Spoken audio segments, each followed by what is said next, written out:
Film dokumenter yang berjudul Pengabdian untuk Negeri menceritakan tentang kisah tenaga pendidik bernama Sri Handayani yang menghidupi dirinya dengan bekerja sebagai pengajar dan penjahit. Ibu Sri mengajar di Dusun Wates, Kecamatan Pulau Kulon, Kabupaten Grobogan, tepatnya di SD Kecil Pojok. Ibu Sri sudah mengajar di SD Kecil Pojok sejak November 2006.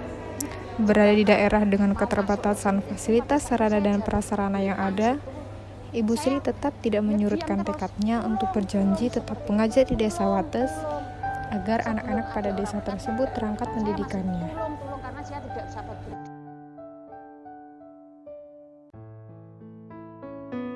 Dari sekolahan Mas, jelas tidak cukup.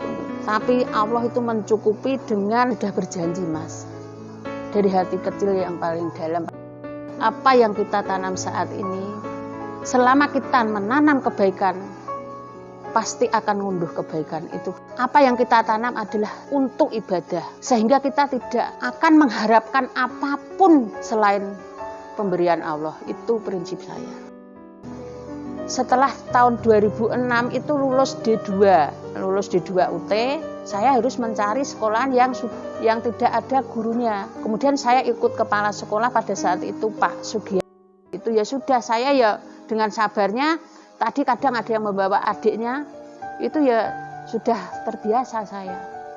Jadi kalau ngajar saya adiknya nangis, ya wes kono metu sik, seperti itu. Yang penting di sini bisa membaca. Saya itu berjanji Mas, saya harus di sini.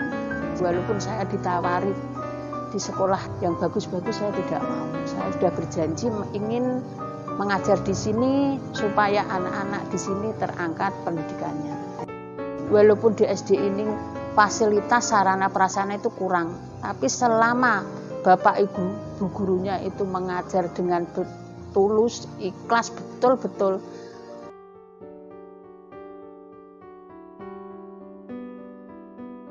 Jaraknya itu ya hanya 5 kilo, sekitar 5 kilo, tapi baru berkelok-kelok, kesannya itu lama sekali Mas. Itu loh. Di Wates saya seperti itu. Terus sampai sini saya itu toh, anak-anak itu sudah di depan menyambut guru-gurunya pada datang itu. Kemudian saya, ada yang negur seperti kurang. Tapi selama Bapak Ibu gurunya itu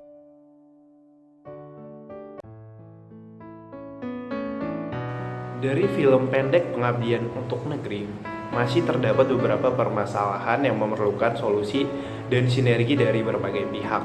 Dari sisi pemerintah, PR terbesar yang harus diselesaikan pertama adalah masih kurang mendukungnya infrastruktur pendidikan di daerah kecil, seperti di SD Kecil Dusun Wates. Sesuai amanat undang-undang yang memiliki tujuan mencerdaskan kehidupan bangsa, sudah sepatutnya seluruh masyarakat memiliki hak yang sama dalam mendapatkan pendidikan yang layak, baik dari sisi fasilitas sekolah, sarana pendukung seperti buku, dan akses menuju sekolah. Selain itu, pemerintah harus memperhatikan lagi kesejahteraan guru, terutama mereka yang mengabdi daerah pelosok, karena mereka merupakan ujung tombak dari pendidikan itu sendiri. Dengan pemerintah lebih memperhatikan kesejahteraan guru, diharapkan akan melahirkan Ibu Sri Handayani lainnya.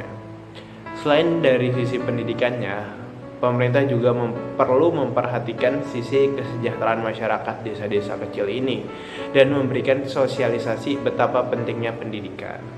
Setelah pemerintah memberikan solusi dari sisi masyarakat harus terdorong dan termotivasi untuk mendapatkan pendidikan yang layak dan memperbaiki hidup melalui pendidikan. Seperti apa yang dikatakan oleh Najwa Shihab, hanya pendidikan yang bisa menyelamatkan masa depan. Tanpa pendidikan, Indonesia tak mungkin bertahan. Partisipasi aktif serta sinergi dari pemerintah dan masyarakat ini akan melahirkan sekolah yang layak sebagai tempat belajar dan makin banyaknya anak bangsa yang termotivasi untuk menimba ilmu.